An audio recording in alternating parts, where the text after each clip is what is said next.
नमस्कार दोस्तों, मैं फिर आप लोग के समक्ष एक महत्वपूर्ण वीडियो लेके आया हूँ।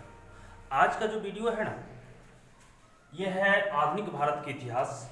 मैं इसके सीरीज के अनुसार भी चलूँगा, वन बाय वन बताऊँगा। बट बहुत सा बच्चे का डिमांड था, सर एक ऐसा वीडियो लाइए जो काफ़ी महत्वपूर्ण हो और हर एक एग्जामिनेशन के लिए इम्पोर्टेंट हो।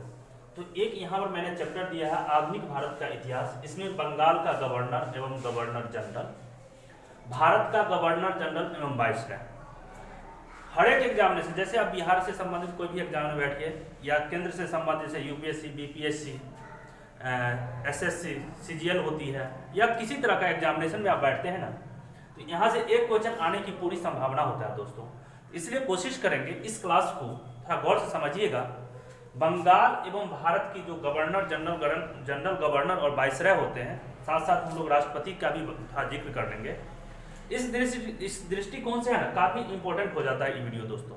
गौर से सुनेंगे। कितने बच्चे क्या करते हैं, वीडियो को स्किप करते हैं, देखते हैं स्किप कर देते हैं। नहीं, आपको देखना होगा पूरा, तभी जाके इसको समझ पाएंगे, अदरवाइज नहीं समझ पाएंगे दोस्तों। तो हम लोग चैप्टर क्या है, आधुनिक भारत का इतिहास, बंगाल के गवर्नर एवं गवर्नर जनरल और भारत का गवर्नर जनरल एवं वाइसराय से संबंधित मेरा दोस्तों वीडियो है। इसमें आइए देखिए, मेरे पास यहाँ पे क्वेश्चन लगभग 13 है। आपको 1 मिनट में इस वीडियो में ना काफी चीज जानकारी मिलेगा दोस्तों। चलिए, एक हमारा ट्रिक है, आप इसको यदि याद कर लेते हैं ना, तो लगभग 13 क्वेश्चन आपको आसानी से फ्यू मिनट में आप इसको सॉल्व कर लेंगे और कहीं गलती होने की चांस नहीं रहेगी। क्योंकि यहाँ पर क्या होते हैं बच्चे, बहुत बच्चे यहाँ गलती कर बैठते आते हैं। कभी बंगाल का गवर्नर जनरल पूछते हैं तो भारत का गवर्नर जनरल दे देते हैं। तो सारे दृष्टिकोण से है ना, ये वीडियो आपको काफी महत्वपूर्ण होता है। दूसरा बात दोस्तों, हम लोग काफी वीडियो बना रहे हैं इस चैनल पे, तो आप लोग वीडियो को थोड़ा है ना सब्सक्राइब कीजिए, चैनल को थोड़ा सब्सक्राइब कीजिए और शेयर कीजिए और अन्य लोगों को भी पहुंचाने का काम करें। बहुत सा ग्रुप में डालिए, क्योंकि इसका फायदा उठा सके बहुत सा बच्चा जो इसकी तैयारी करता है, या तैयारी भी करने के साथ साथ आप एक सामान्य ज्ञान की बात करें ना, तो वो सब भी बहुत जरूरी है। तो चलिए हम लोग आगे बढ़ते हैं। तो हमारा टॉपिक है बंगाल का प्रथम एवं अंतिम गवर्नर एवं गवर्नर जनरल एवं भारत का प्रथम अंतिम गवर्नर जनरल एवं वाइसराय पर आधारित महत्वपूर्ण प्रश्न। आइए इसी सिलसिला में हम लोग बात करते हैं। तो 1 मिनट दोस्तों, थोड़ा मैं मैथ का सहारा ले लेता हूं। तो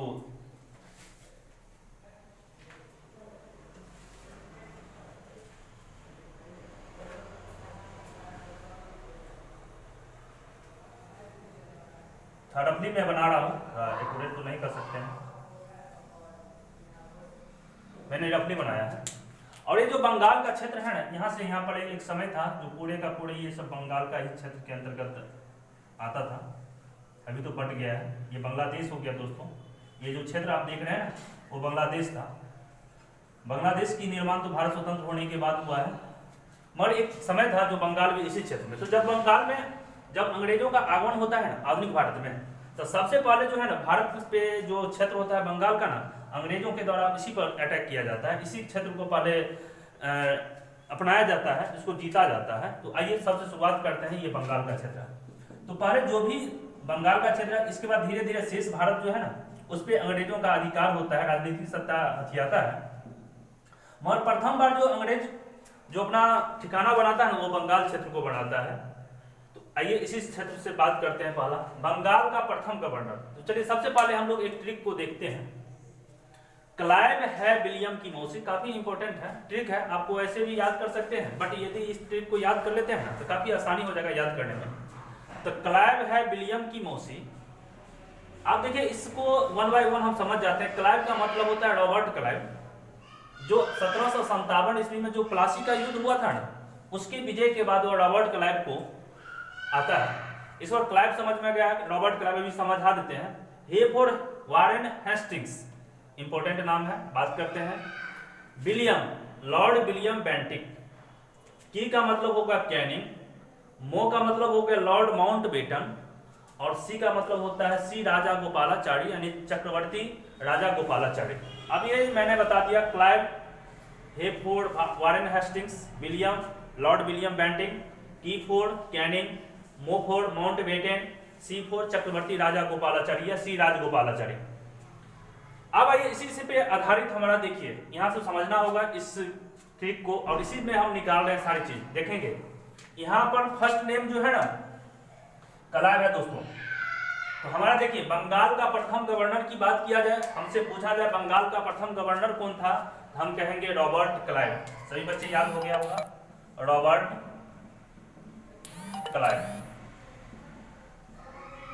तो बंगाल का प्रथम गवर्नर रॉबर्ट क्लाइव। फिर हम आगे बढ़ते हैं, बंगाल का अंतिम गवर्नर। तो क्लाइव जो होता है ना वो शुरुआत से होती है, जाते जाते बंगाल का जो अंतिम गवर्नर बनता है ना वारेन हेस्टिंग्स बन जाता है दोस्तों। तो बंगाल का अंतिम गवर्नर जब पूछा जाए तो मेरा होगा वारेन हेस्टिंग्स, याद रखिएगा वारेन हेस्टिंग्स। इसके बाद क्या होता है 1773 के एक अधिनियम आता है, उसके अनुसार कहता नहीं बंगाल में आप जो होना चाहिए ना वो जनरल गवर्नर होना चाहिए, गवर्नर जनरल होना चाहिए। तो उसी बात क्या किया, बंगाल का जो अंतिम गवर्नर था ना उसी इंसान को दैट मींस वारेन हेस्टिंग्स को बंगाल का गवर्नर जनरल बना देता है। तो बंगाल का अंतिम हमारा गवर्नर होगा वारेन हेस्टिंग्स। और साथ ही साथ 1774 ईस्वी में इसी वारेन हेस्टिंग्स को बंगाल का प्रथम गवर्नर बना दिया जाता है। तो बंगाल का प्रथम गवर्नर जो अंतिम गवर्नर था ना, बंगाल का अंतिम गवर्नर उसी इंसान को बंगाल का प्रथम गवर्नर जनरल बना देता है। तो मेरा आंसर हो जाएगा वारेन हेस्टिंग्स। याद रखेंगे दोस्तों, वेरी वेरी इंपॉर्टेंट। तो बंगाल का अंतिम गवर्नर और बंगाल का प्रथम गवर्नर जनरल एक ही इंसान था, वो थे वारेन हेस्टिंग्स। इसके आगे का जो वीडियो होगा हम लोग आधुनिक भारत में पढ़ाएंगे दोस्तों, उसमें पूरे इतिहास की आधुनिक भारत के इतिहास का क्रम वाइज पढ़ाएंगे, कौन सा गवर्नर कितना कौन सा काम किया है, हमारे भारत में क्या परिवर्तन हुआ है, सीरीज वाइज एक एक गवर्नर जनरल, एक एक वाइसराय, एक एक गवर्नर की बात में डिस्कशन करूंगा दोस्तों। काफी इंपॉर्टेंट होने वाला है, आधुनिक भारत के इतिहास में सीरीज स्टार्ट करूंगा, बहुत जल्दी आपको देखने को मिलेगा। तो मैं इसको लगा एक क्वेश्चन में पहले बता देता हूँ, आज एक वीडियो बनाता हूँ आधुनिक भारत के इतिहास से ट्रिक ली, जो आप लोग को कुछ समझ में आ जाए। चलिए अब क्या होता है, बंगाल का जब प्रथम गवर्नर होता है तो बहुत सारा बनता है गवर्नर जनरल। इसी कड़ी में बंगाल का कहीं ना कहीं अंतिम गवर्नर होगा, तो अंतिम गवर्नर के रूप में William that means Lord William Bentinck को बनाया जाता है। तो बंगाल का अंतिम गवर्नर हो गया Lord William Bentinck. Very very important नाम है दोस्तों, इसके बारे में हम एक एक करके एक एक नाम के पीछे काफी हम लोग अध्ययन करेंगे, उनकी उपयोगिता के बारे में डिस्कशन करेंगे दोस्तों। तो बंगाल का अंतिम गवर्नर क्या हो गया, लॉर्ड विलियम बेंटिक। कब बना हुआ था, तो 1833 एक्ट एक आया हुआ था उसके अनुसार बना था। फिर क्या हुआ, बंगाल का अंतिम गवर्नर बन गया। इसी सिलसिले में क्या हुआ, अब आते हैं भारत का प्रथम, चलते रहता है, लॉर्ड विलियम बेंटिक अंतिम गवर्नर होते हैं। तो अब आए भारत का प्रथम गवर्नर जनरल, उसी के बाद क्या बना दिया जाता है, भारत के बंगाल का अंतिम गवर्नर जनरल हो गया governor general Lord William Bentinck 1833 में। फिर भारत का प्रथम गवर्नर, जो यहां पर गौर से देखेंगे दोस्तों, जो बंगाल का अंतिम गवर्नर होता है ना वो भारत का प्रथम गवर्नर जनरल उसी को बना दिया जाता है 1833 में। तो मेरा आंसर भी होगा लॉर्ड विलियम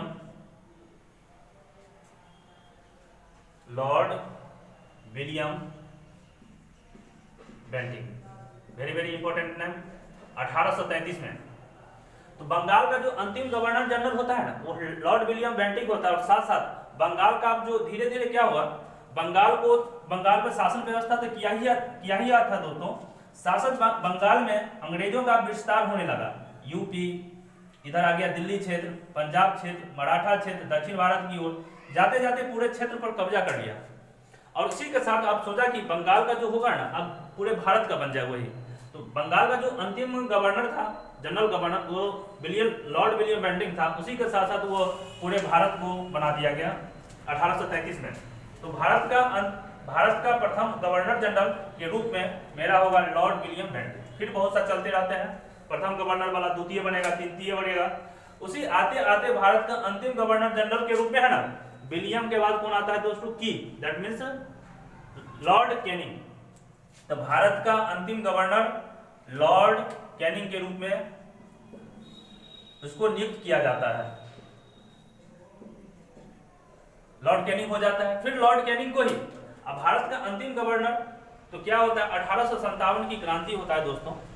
तो 1857 की क्रांति होने के बाद फिर 1858 में एक फिर अधिनियम आता है, और इस अधिनियम में पूरे भारत में जो गवर्नर जनरल होता था उसको परिवर्तन करके वायसराय का पद को सुनियोजित किया गया, और हमारे भारत की शासन व्यवस्था को ना ब्रिटेन की संसद को, ब्रिटेन की रानी को दे दिया गया था, उन्हीं से चलना शुरू हुआ। तो हो गया क्या, भारत का अंतिम गवर्नर के रूप में लॉर्ड कैनिंग हुआ। उसी तरह से भारत का प्रथम वायसराय, अब लॉर्ड कैनिंग को ही गवर्नर जनरल का पद को हटा के वायसराय बनाया गया। तो उसी इंसान को, किनको, लॉर्ड कैनिंग को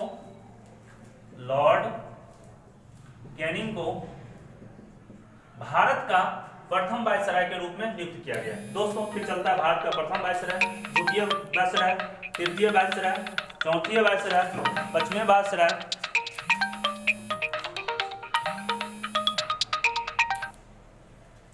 छठा वायसराय, सातवां वायसराय। उसी तरह से भारत का अंतिम वायसराय के रूप में जो है ना, कैनिंग के बाद आता है मो फॉर लॉर्ड माउंटबेटन, उनको माउंटबेटन को बनाया जाता है, माउंटबेटन। तो भारत का अंतिम वायसराय, जब भारत स्वतंत्र हो रहा था, भारत स्वतंत्र हो गया 1947 में, तो माउंटबेटन को, और 1947 में इसको बनाया जाता है, तो लॉर्ड माउंटबेटन 1947 में बनते हैं। हमारा भारत अब स्वतंत्र हो गया दोस्तों। फिर भारत जब स्वतंत्र हुआ ना, तो वायसराय को पद को फिर हटा दिया जाता है यहाँ के राजनीतिक लोग ने, और कहा जाता है नहीं, विधानसभा के द्वारा, और कहा जाता है नहीं, भारत में अब जो होगा ना, स्वतंत्र भारत में जो होगा ना, अब वो वायसराय का जो पोस्ट है उसको खत्म करके फिर गवर्नर जनरल का पोस्ट बना दिया गया।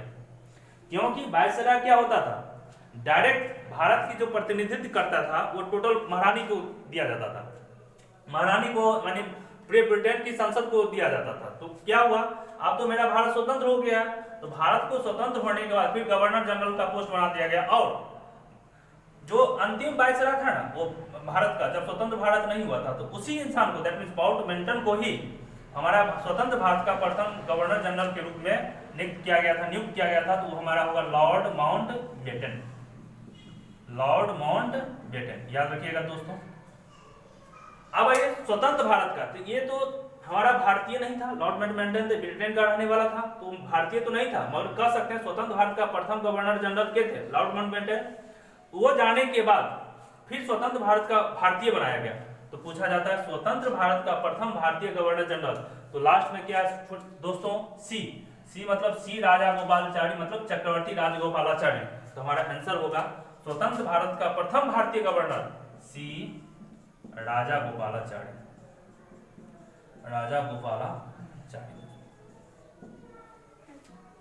फिर क्या होता है, स्वतंत्र भारत का प्रथम भारतीय गवर्नर जनरल, धीरे धीरे हमारा भारतीय संविधान सभा द्वारा भारत का संविधान का रूपरेखा तैयार किया जा रहा था दोस्तों। और भारत का जब संविधान तैयार हो गया, तो जब हमारा देश में स्वयं गवर्नर जनरल का पोस्ट को खत्म करके 26 जनवरी 1950 की बात है, 26 जनवरी 1950 से पहले हमारे देश में गवर्नर जनरल का पोस्ट होता था। जब भारत स्वतंत्र हुआ था और जब हमारे देश में संविधान लागू हुआ, उसके बीच में जितने भी जो बनता था, भारत का जो हेड होता था वो गवर्नर जनरल का पोस्ट होता था। और वही स्वतंत्र भारत का अंतिम, तो वही सी राजगोपालाचारी 1948 से लेके 1950 तक, लगभग 2 से 2.5 साल तक वही एक ही सिंगल सी राजगोपालाचारी रहते हैं। तो यहाँ पर एक महत्वपूर्ण क्वेश्चन हो गया, स्वतंत्र भारत का प्रथम और स्वतंत्र भारत का अंतिम भारतीय गवर्नर जनरल, तो वही होगा सी राजागोपालाचारी।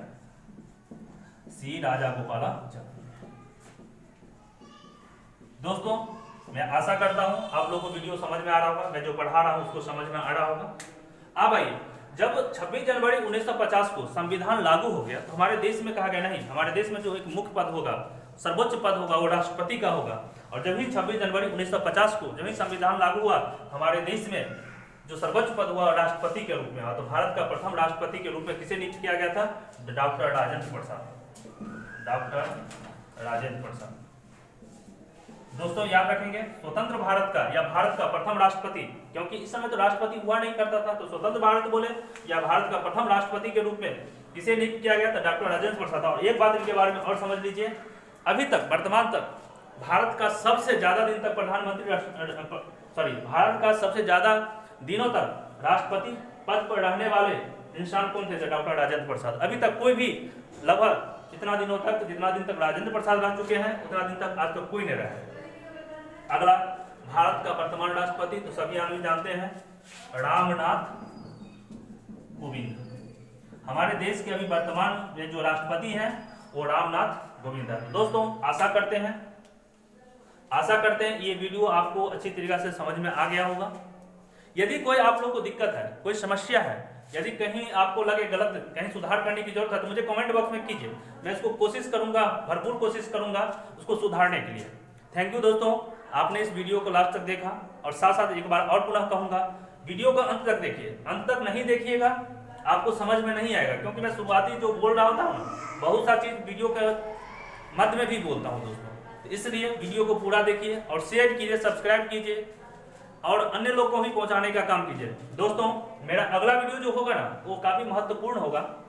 हमारा क्या होगा, आधुनिक भारत का इतिहास का भी मैंने प्राचीन का भी स्टार्ट किया हूँ, मध्यकालीन भारत का भी इतिहास का सीरीज स्टार्ट किया हूँ और साथ साथ अभी आधुनिक भारत का इतिहास का पहला वीडियो मैंने डाला हूँ। दूसरा, तीसरा और सीरीज ढेर सारा इसका वीडियो आएगा, तो आप लोग इस चैनल को सब्सक्राइब करिए और एक रेगुलर रूप से इसको पढ़ाई कीजिए। बहुत ही जल्द, बहुत ही कम समय में अगला वीडियो लेके आता हूँ।